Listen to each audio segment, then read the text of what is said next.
Well, I'll leave you to your snooping. Supervising, son, supervising. I'll leave you to it. Right. If Mom is a hidden stash of booze like Dad says, that may be my only hope of getting my hands on some contraband. Mom, are you drinking again? Don't be silly, dear. Booze is illegal, you know. Yeah, Mom. It's just that Dad mentioned... Your father. Why, I just can't get away from his prying eyes. Always spying, always watching. You mind your own business, George. Now, Lorraine, this is for your own good. I know you're keeping a secret from me. It's mine to keep. Dad! Mom! Knock it off, you two! Now, you listen here, young man. This is an adult matter between your mother and me. Dad, I know, but your way isn't working. You gotta give her some space here. Huh? Where'd she go? Mom? Aha! I knew it. What is that in your hand? Rum? Gin? A wine cooler? For your information, it's brass cleaner. I have a job to do here, you know.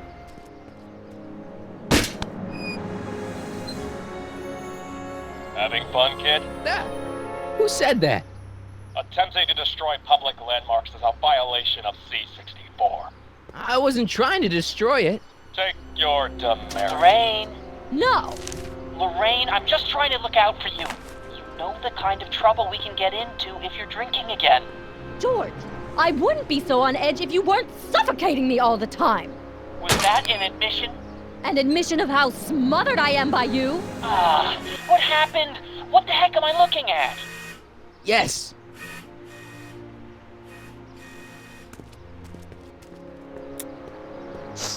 Mom, now that Dad isn't watching. Oh, Martin. Was that a flask, Mom? Flask? Don't be ridiculous. Look, it's okay, Mom. Get a hold of yourself. Oh, your father's right. I'm backsliding.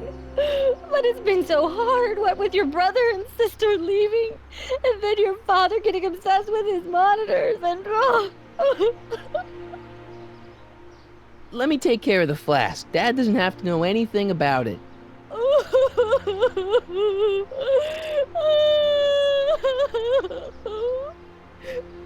Oh, thank you, sweetheart. I couldn't bear the thought of facing your father over this. This timeline sucks. Mom and Dad are fighting again. Mom's drinking. It's like everything Doc and I ever did to fix things is falling apart. Time to get some attention. Hands up, citizen. Assume the position. Here goes nothing. There better be apple juice in this. Why don't you open it and find out? Don't get smart with me. I knew you were no good, McFly. Officer Parker, what seems to be the problem here? Citizen McFly, ma'am. Came strolling up with a 181B violation in his pocket. Ugh! You, young citizen, where did you get that booze? Nowhere? Is he being smart with me? Yeah, he played that attitude on me as well. Could we just fast forward the lecture and just get this over with already? No.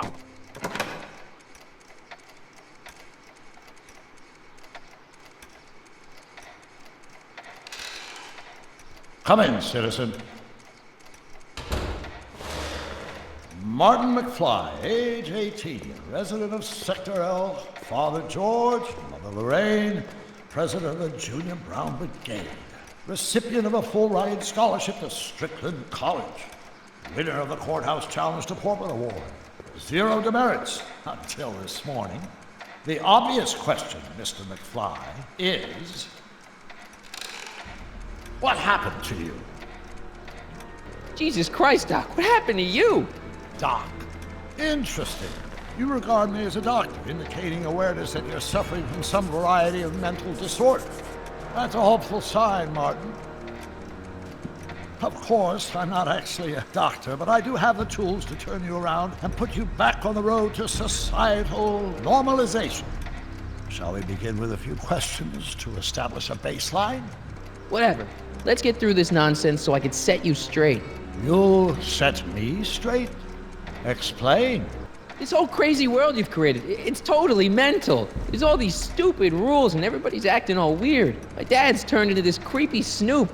Mom's completely pathetic. And Jennifer's kind of scary. And Biff, it's like he's a zombie or something. And it's all basically your fault. So you believe this interview is really more about me than you? Yes, You went to all this trouble just to deliver a message to me in person? yes, A cry for help, as it were. yes. No, wait. Tell me, Martin, is your mother on the sauce again? Forget my mother. She's not the issue here. Don't ever forget your mother, Martin. Your parents are your superiors, and respect for one's superiors is absolutely essential to the Hill Valley Order. I'm surprised your father hasn't set you straight on this point. He's shown himself to be a very obedient and cooperative citizen. Not where I come from. When I left here, both my parents were happy and well adjusted. Okay, they didn't start out that way, but that's where your time machine comes in. Time machine? Yeah, Doc, listen to me. You don't remember it, but you built a time machine out of a DeLorean. Why? Well, just for the hell of it, I guess. Plus, the steel frame of the DeLorean dispersal, I don't know. It was important for some reason. Fascinating. Yes, it is fascinating. It's amazing. It's incredible. But you don't know it because you've never invented it. You're not the real Doc Brown. You gotta believe me. And this is because? Everything got screwed up when I went back in time to 1931. Sounds like this time machine is a very impractical and dangerous invention. No, I mean, yes. What I mean is it's messed up a lot of things, but first, it made a lot of things better. Like my mom and my dad. It was only thanks to your time machine that they ever became successful and happy. So they're happy. But they're not, because you summoned me back in time and somehow your timeline got messed up and everybody else is along with it. I see. No, you don't. Think back. Don't you remember me? We knew each other when you were 18. I'm Michael Corleone. Incredible. This case is more serious than I'd imagined. The boy has fabricated an alternate reality. No, this is the alternate reality. My reality is the real reality. Calm down, Martin. I'm not blaming you for anything. The failure is ours, not yours. Obviously, there was a drastic flaw in your social conditioning. Yeah, you don't understand. No, I don't understand yet, but I want to. I want to get at the root of your problem. Keep talking. You still got the movie ticket. Indeed I do. A memento of my first date with Edna. I took her to see The Virtuous Husband. And you never saw Frankenstein. You were supposed to go see Frankenstein that night. It was gonna give you the inspiration you needed to pull off your big demonstration at the Hill Valley Expo. Inspired by Frankenstein? How whimsical, not to mention historically inaccurate. My darling wife is all the scientific muse I've ever needed. From my successful demonstration at the 31 Expo all the way up to my cutting-edge Citizen Plus program. Successful? It was supposed to be a failure. Hey, this is your fish tank. Yes, that is my fish tank. It looks much better without all the bacteria. What? Edna just had it cleaned. Yeah, but in 1931 it was full of bacteria that we used to make rocket fuel. Remember? Stop trying to confuse me! My whole life has been dedicated to the practical use of technology to shape a more efficient, orderly society. Ask anyone. It's a fact. You can look it up. You know better, right? Emmett? Wrong. Do you see this picture? I keep it close by me to remind me of the moment when my life's course became clear. August 25th, 1931.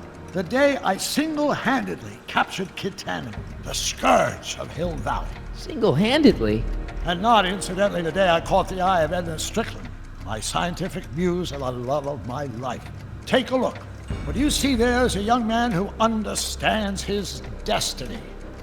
That's not what I see. What do you see?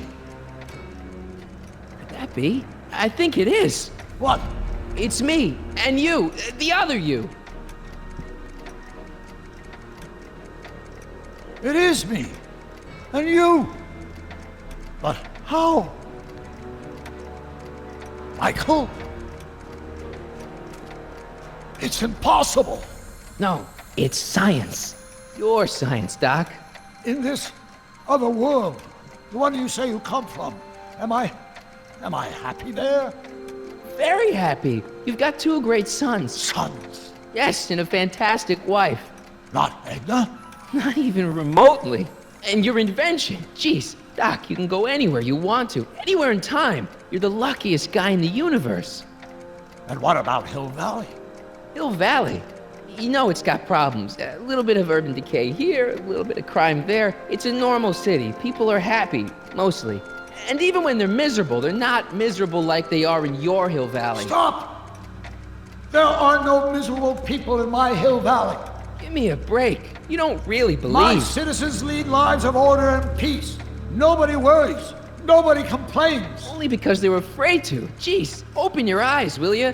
You and Edna have got them all terrorized. That's Mrs. Brown to you, Sonny. Doc, Kindly address me as Your Honor.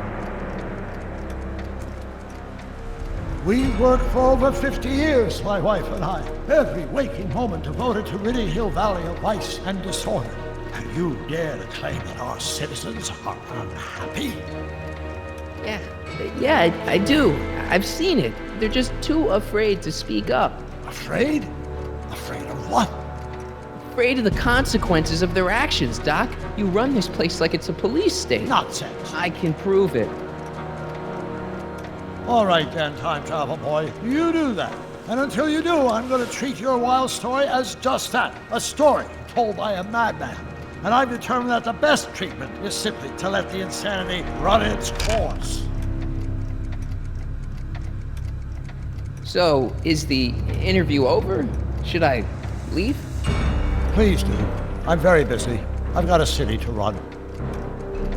Fine, but I'll be back with proof.